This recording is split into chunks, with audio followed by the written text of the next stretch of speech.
We are starting to separate the contenders from the pretenders in the Big 12 Conference. Welcome in. I'm Pete Mundo.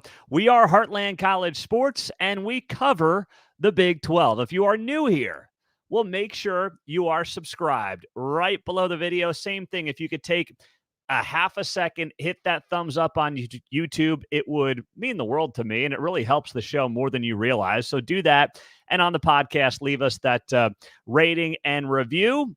Quick note on the podcast, think we got some technical issues figured out. If you're still not getting the shows uploaded as quickly as you used to, we got a new host. There were some issues, but it should be all figured out. If not, send me an email, petemundo@heartlandcollegesports.com. Week 7 is in the books in the Big 12, and it was another exciting week. We only had 5 games because of various buys that were taking place, but it was another week where underdogs didn't just cover the spread.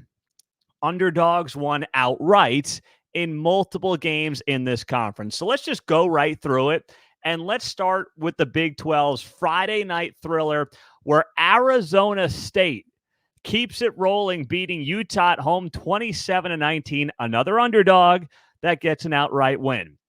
Arizona State would be the greatest story in the Big 12 and maybe the best story in college football, if not for this team in Provo, Utah, which we'll get to here in a minute.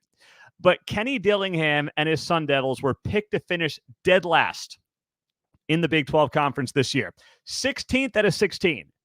And they find themselves sitting at 5-1 overall and 2-1 in the Big 12. If I told you a month and a half ago that you would have Arizona State with a better record in the Big 12 and overall, but for the Big 12's sake, than Arizona, than Utah, than Oklahoma State, than Kansas, what would you have said to me? You would have called me nuts. And by the way, I'm not saying I was predicting that because I wasn't. But I am just here to tell you this is why they play the games, right? As the old Arizona head coach Herm Edwards infamously said, this is why you play the games. And Kenny Dillingham is making an amazing name for himself, which obviously is always a bit of a concern. But listen, you'd rather your coach become a hot commodity than be the guy you're talking about firing. Cam Scatterbo continues to impress and just had himself an awesome night in this game, 158 rushing yards and 2 touchdowns. And here's the problem for Utah. Yeah, Cam Rising had an awful night coming back from that thumb injury he suffered in week 2 against Baylor. He looked terrible. I'm not sure moving away from him right now is the answer, but the biggest problem that at least is getting overlooked by some when it comes to Utah, they can't stop the run. They are doing a terrible job. In 3 conference games, Utah is allowing 4.7 yards a carry. That's not good. And you saw Arizona State torch them on Friday night for exactly that number, 4.8. Scatterbo rushed for over 7 yards a carry, including he broke off a 50-yarder. Sam Levitt continues he wasn't outstanding, but he was solid. He's continuing to get more confident as well, which is what you want to see if you're an Arizona State fan. And I'll tell you what, too, you got to give this Arizona State defense some credit here, and you got to give them some props. Arizona State's defense through conference play thus far, and we're only 3 games in, but is the second most efficient passing defense in the Big 12 behind only BYU. Ahead of Iowa State, ahead of Utah, ahead of Arizona. That is a testament to the coaching staff, the players they've got on there, obviously, and the fact that you're looking at this team and you're saying to yourself, you know what? These guys are ball hawks, 3 interceptions. And yes, Rising did not look like he was close to the guy that he used to be playing at quarterback. But you know what? That's not Arizona State's fault. They just took advantage of it. And credit to them for doing exactly that in this game on Friday night. And if you're Utah, the schedule is still favorable for Utah. But at this point, it's not about looking at the other teams. At this point, if you're a Utah fan, you say to yourself, can we beat TCU this weekend? You got BYU in a couple of weeks, then you go to Colorado, then you play Iowa State. I mean, suddenly you look at 4 of the next 5 games, and they feel like coin flips at best based on how this Utah team has looked the last couple of games. They had a bye week to figure it out, and they didn't look any better after losing to Arizona. They've now dropped 2 in a row. So it's not even about like, well, who is Utah playing? Is the schedule favorable? It's like for these next 5 games, you say to yourself, well, they could lose that one, they could lose that one, they could lose that one, and they could lose that one outside of maybe the Houston game, which you might chalk up to a win. But at this point, it would be a little bit arrogant for a Utah fan to look at this schedule and start picking off and assuming you've got victories lined up here. Just based on how the team has looked the last couple of games, why would you do that? You can't. Now, do you move off of Cam Rising at quarterback? I know I've heard all the conversations about it the last couple of games or couple of days. I'm not convinced I'd go down that road right now. If you think this is the guy that can be the most effective quarterback for you, the best leader for you, then you got to in part say, you know what? Maybe he was knocking off the rust. Arizona State's defense is better than we're giving it credit for, and we got to roll with him against TCU. It's not like Isaac Wilson was fine, but it's not like I saw the next Heisman Trophy winner in Isaac Wilson. I didn't. Did you? So I'm looking at that, and I'm saying to myself, Arizona State is obviously the surprise, one of the surprises in the Big 12. And now you look at their schedule, and you go to Cincinnati, which is a sneaky good game coming up this weekend. But anytime a West Coast team is going across 3 time zones, that's tough. Then you're at Oklahoma State after a bye, and then you got UCF. And it's like, those are winnable games based on how Arizona State's looking right now, which is crazy. I mean, are we talking about an 8-1 Arizona State team in mid-November? Is that what we're looking at here? Going to Kansas State on November 16th? I'm just saying. You can make the case right now. It's a heck of a lot of fun. All right, next up, let's go to the Saturday games. We'll go in order here. And before we get to that, my picks, since some of you want to troll a little bit early in the show, I'll just let it rip. My picks went 2-1 against the spread. The Kings 121 writes, good call on BYU. I know. I appreciate you guys. Have fun with it. But my picks went 2-1 against the spread. I hit Cincinnati +3 at UCF. I hit Colorado +4.5 against Kansas State.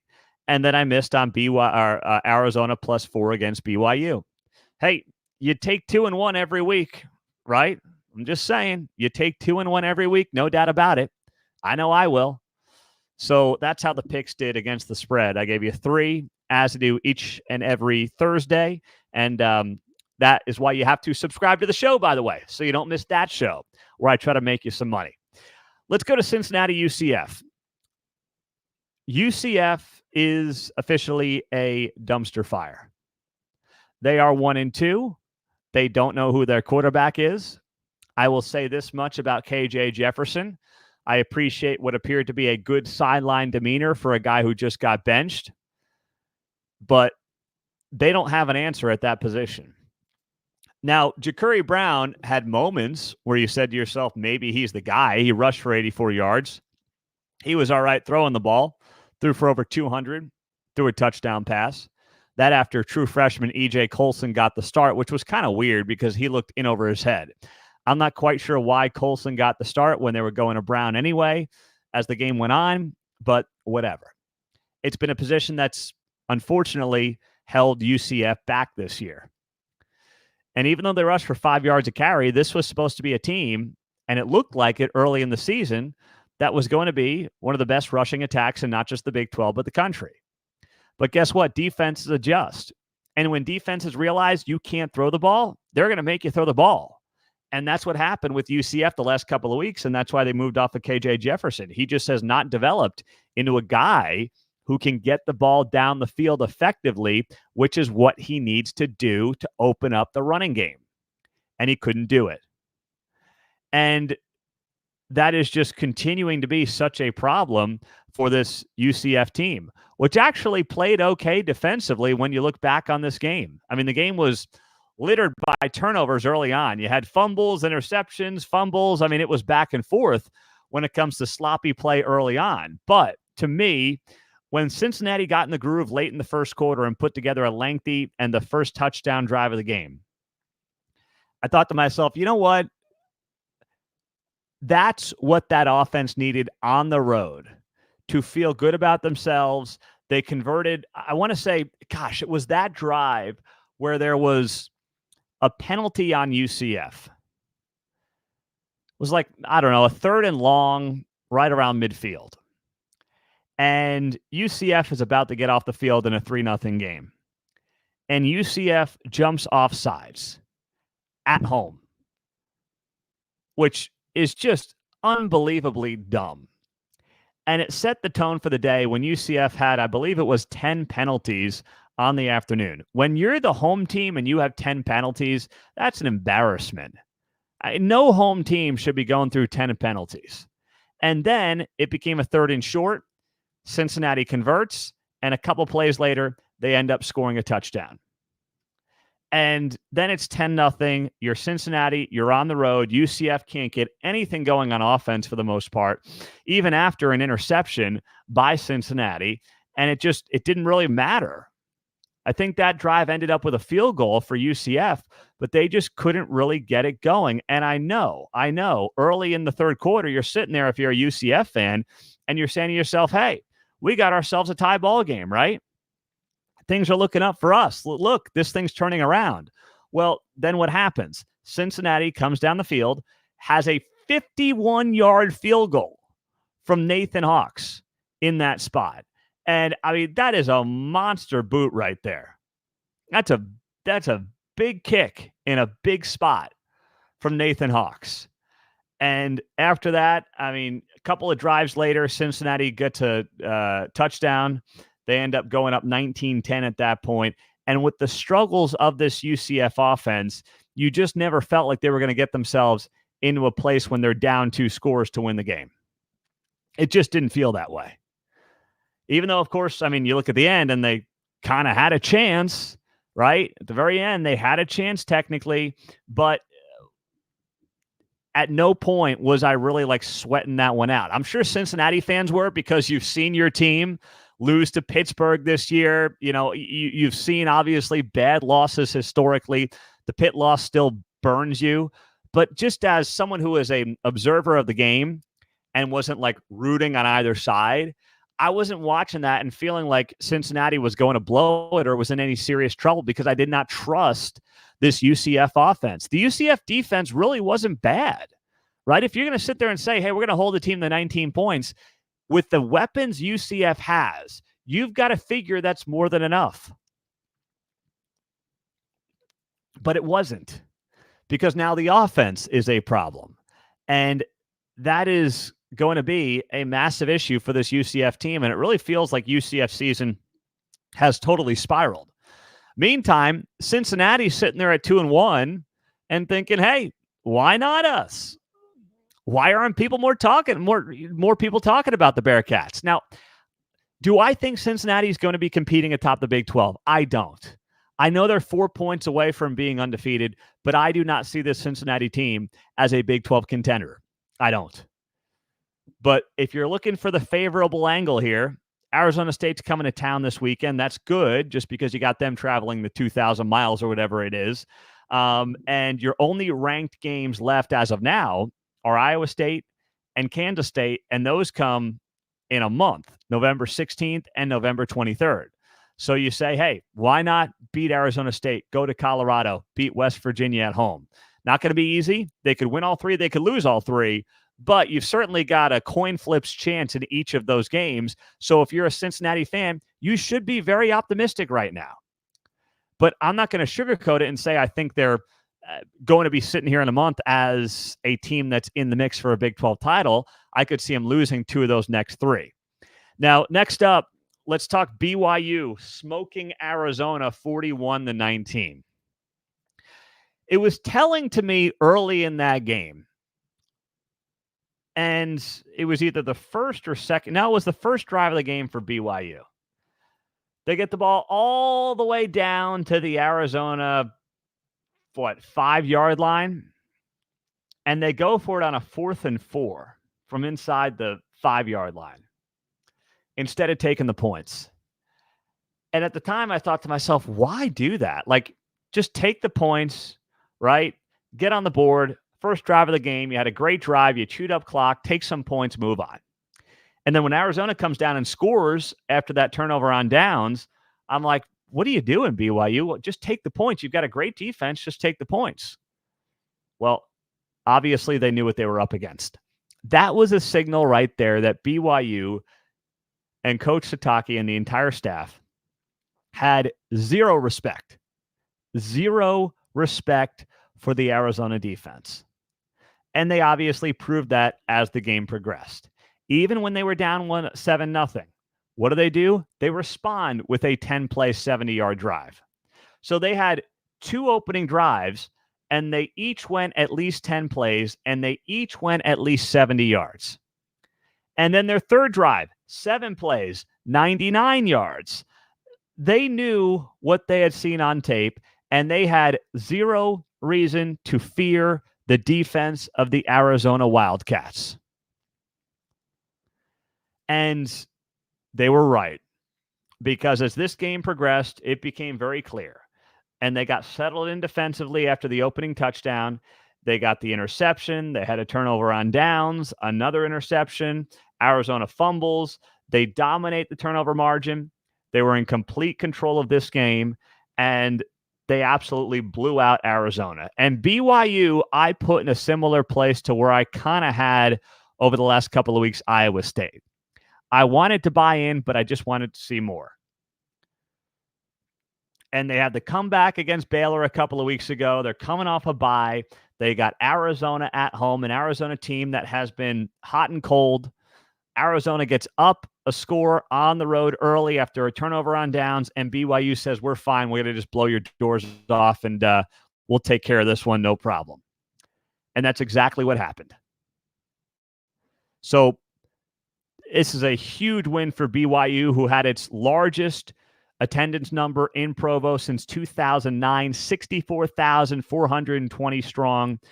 BYU, of course, is 6-0. They're the first bowl-eligible team, and they are absolutely rolling. I mean, and the defensive job that this staff is doing has been truly incredible. And I'd like to think that if ESPN gave a rip about anything outside of the Big Ten and the SEC, they would start doing little game day packages on this. Now, I admit I missed game day on Saturday because I had my daughter's soccer game and, some other things to get done. But it's just, I'm not watching as much of game day this year because it's becoming an SEC love fest, for lack of a better word. But when you look at the storylines in the Big 12, from Arizona State and what Coach Dillingham is doing, to BYU's 6-0 start, to Iowa State's defense, to Avery Johnson, all these things we'll still talk about here on the show, it is unbelievable. And it's so impressive, but the defense is carrying the way. That pass defense is tops in the Big 12 efficiency-wise. The rushing defense has been very solid as well. I mean, you are getting a complete effort every single week. And I thought it'd take Coach Satake another year to kind of figure this thing out in the Big 12. But they have gotten it figured out right now. And for Arizona, I was never high on Arizona before the season. And those of you who have been listeners for a while, you know that. But I'm struggling watching the offense that was supposed to be this juggernaut, right? With T-Mac and Fafita, and they just don't seem like they've got that second option right now at wide receiver. You see spurts of it here and there. You see spurts of it from other guys stepping up, but you still don't see it like you need to. And even T-Mac had a big drop there in the second half when they were still in the game, right over the middle. So new staff, obviously still trying to figure out some of those things, but this is not the offense for Arizona that we thought we were going to get. It's not. A lot of us sat here and said, Arizona's going to be scoring 40 points a game. That's not happening. Not even close to happening. I mean, look at the offense right now for Arizona. It's 13th in the Big 12 in 3 league games, averaging 21 points a game. It's only ahead of Oklahoma State, Utah, and Houston. You thought Arizona will be at 35, 36 a game. They're at 21 a game. the defense actually hasn't been bad for Arizona. It's the offensive side of the ball that's not holding up its end of the bargain. And that is just not the way we saw this season playing out for the Arizona Wildcats, who suddenly find themselves in a position where it's like, can they get to bowl eligibility? Colorado, West Virginia, UCF, Houston, TCU, and Arizona State. None of these teams are ranked, but they're also kind of neck and neck in terms of how I look at them when compared to the Arizona Wildcats. So that one is a huge win for BYU, who continues to be one of the great stories in all of college football this season. Meantime, let's get to the evening games. Iowa State going on the road and beating West Virginia 28-16. Wow. What an impressive performance for Iowa State. And what stands out to me is the defense for Iowa State. Iowa State's defense this year has 10 interceptions and has allowed 7 touchdowns. Think about that. 10 interceptions and 7 touchdowns. They are lights out in the second half. Iowa State's second half scoring defense. Nothing against North Dakota. 6 against Iowa. 7 against Arkansas State in garbage time. 0 against Houston. 7 against Baylor. And then 6 against West Virginia, also in garbage time when it was 28-10. The second half defense, the adjustments that are being made by John Heacock are tremendous. And from Matt Campbell on down, this team is 6-0 for the first time since 1938. Can you believe that? 1938, the last time they were 6-0. Unbelievable. And now you're like, hey, this Iowa State team deserves to be talked about as being in the driver's seat in the Big 12 race. Carson Hansen continues to look impressive in the backfield. I mean, Abu Sama, if you told me he'd be like the third option at running back, I would have said what happened. But hey, you've got Hansen back there. Jalen Jackson had a quieter night, but we know what he's been capable of doing here in recent weeks. And then you get the great 1-2 punch of Jaden Higgins and Jalen Noel.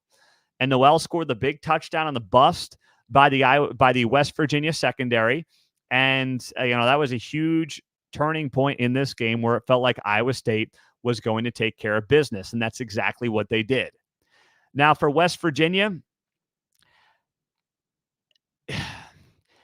Garrett Green, I know if you look at the box score, you might say, hey, he had a pretty good game. But the 2 interceptions, now the first one wasn't his fault. The first interception that Garrett Green threw, his tight end didn't even put his hands up. His tight end acted like it was practice. Like, that was a bad throw. I'm not going to put my hands up and try to catch the ball. It's like, and then, of course, it was picked off by Iowa State. I'm like, what are you doing? That was horrible. Not that it was a great throw, but it was just also a bad job by the tight end there for the Mountaineers. But the second one was on Green. And I still don't understand. It seems like they go to him, they use him in the running game, and then he doesn't run the ball for several plays or several drives. Then he runs and you're like, oh, he's pretty good at that. Let's keep doing it. Oh, we forget to do it. It's just, it's weird. There's something going on that I can't quite figure out with Garrett Green, but he has not progressed the way that a lot of us thought he could and would from last year. And it's showing. I mean, the problem for West Virginia, it feels like, is they beat the teams they're supposed to beat, but they don't beat the teams, and they're not all that competitive against the teams who are clearly better than them. Like, you blew out Oklahoma State. They look really down this year. You beat Kansas at home. Okay, solid win. You came back in that one. But do West Virginia fans have any confidence going into this Kansas State game this weekend? Like, I know K-State just had a lot of traveling. They were in Colorado. Now they're going to travel to the East. That's tough back-to-back weeks. But that being said, it just feels like West Virginia beats who they're supposed to beat and doesn't beat who is considered a better team than them.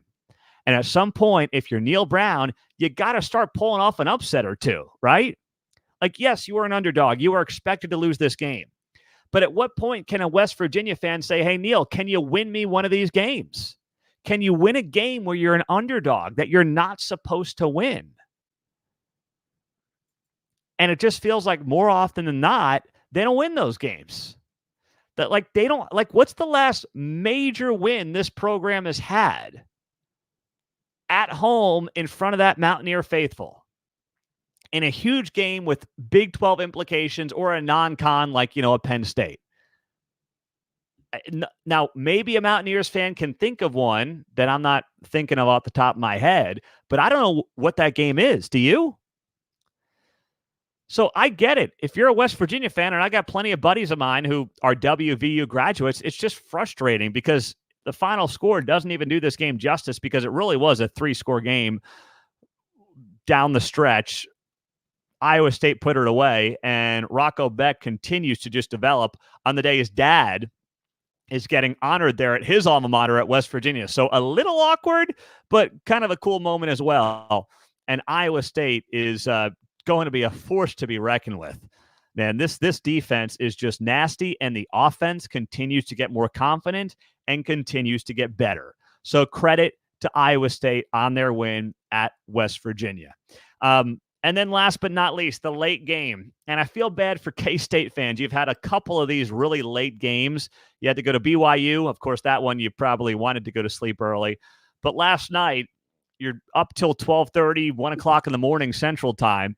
And hopefully you saw Avery Johnson to Jace Brown for a big touchdown and ultimately the game winner on the road at Colorado to keep that season alive and improve to 2-1 in Big 12 play. Because had they fallen to 1-2, you'd feel like you were basically on the outside looking in of a crowded Big 12 title race. But at 2-1, K-State's right in the thick of it. And I look at this game and I see it as in many ways kind of that defining game and defining moment for Avery Johnson. Avery Johnson obviously had himself, an up and down, a back and forth game, right? He had to leave the game at one point with that non-contact injury. He's on the road in the toughest environment he's dealt with yet. Maybe you say BYU was, but either way, tough, rowdy environment there at Colorado. And you're wondering if and when he's going to have a moment, especially after they go down. And his pass gets intercepted by Colton Hood, returned for 60 yards. And then what happens after that? Well, Colorado punches it in 2 plays later for a touchdown. And Colorado finds itself up 28-24 with 3 minutes left. You're on the road. You've got your second-year quarterback, first-year starting quarterback in Avery Johnson trying to lead you back after a huge mistake. And what does he do? 3 plays. He finds Jace Brown for the 50-yard bomb. They take a 31-28 lead, and they win the game by that score. That's a moment right there. That's a stretch of football right there. That shows you what exactly Avery Johnson is. Not just as a talent. There's plenty of guys with talent.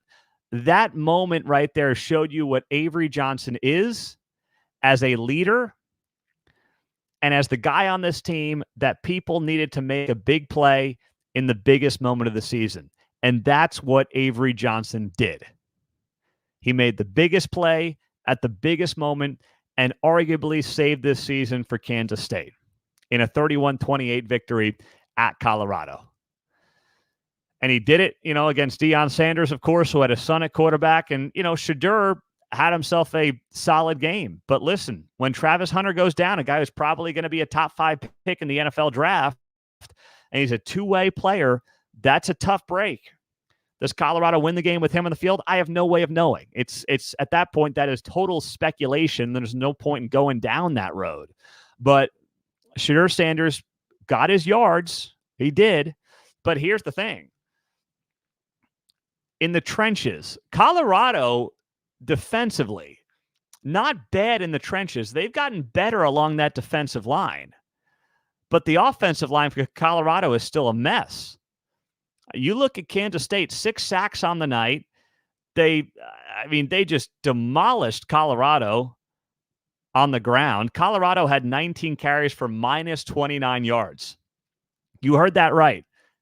19 carries, minus 29 yards. Now, that's, of course, because in college, sacks count as negative yardage. Shedeur had 9 carries for minus 50 yards, but there were times when he's got to get rid of the ball. He's trying to play hero ball, and it's not working out. And then DJ Giddens is just a beast. If you have not seen the DJ Giddens juke of Shiloh Sanders, please, he put him on his knees. Dude is an absolute stud. So Kansas State was able to run the ball. Giddens may be the most under-discussed, underrated player in the entire Big 12. And for Kansas State, you go home with that win. You are 2-1 in the Big 12, right where you want to be. And, for the Wildcats, it's tough. You got to go to West Virginia this weekend. That's a tough back-to-back stretch here in Big 12 play. But listen, at least you can say this much. Kansas State is done going west. They've got at West Virginia and then 2 more road games at Houston and at Iowa State. Outside of that, you got 3 on the road and then 3 at home. So they're done going west. So that tough travel stretch, at least for Kansas State, is over. And for Colorado, you should still be pleased if you're a Colorado fan with how this team performed without a top 5 NFL draft pick for most of the game. They can go to Arizona and win this weekend. Then you've got Cincinnati. At Texas Tech could be a deciding game for both of those teams. Utah's not the team we thought they were going to be. You're at Kansas. You're versus Oklahoma State. Colorado could be favored in 4 of those games, assuming Hunter comes back. So these are still very exciting times for Colorado fans, despite the way that game went on Saturday night. I'm Pete Mundo. We're HeartlandCollegeSports.com. Thank you for being here. If you haven't yet, would you hit that like button on this video? I know it sounds silly if you're on YouTube, but it makes a tremendous difference. And all we ask is that you do that to help bring in new folks to the show. Subscribe if you're new. That's a big deal. That helps us tremendously. Everything we do is free. So we just ask for those little things out of you to help us continue to grow, which we have done astronomically this year because of you, your word of mouth, sharing the show, and also on the podcast, leave that 5-star rating and review. Thank you so much. You guys have a great rest of your day. Go Big 12. I'm Pete Mundo, HeartlandCollegeSports.com. We'll talk to you soon.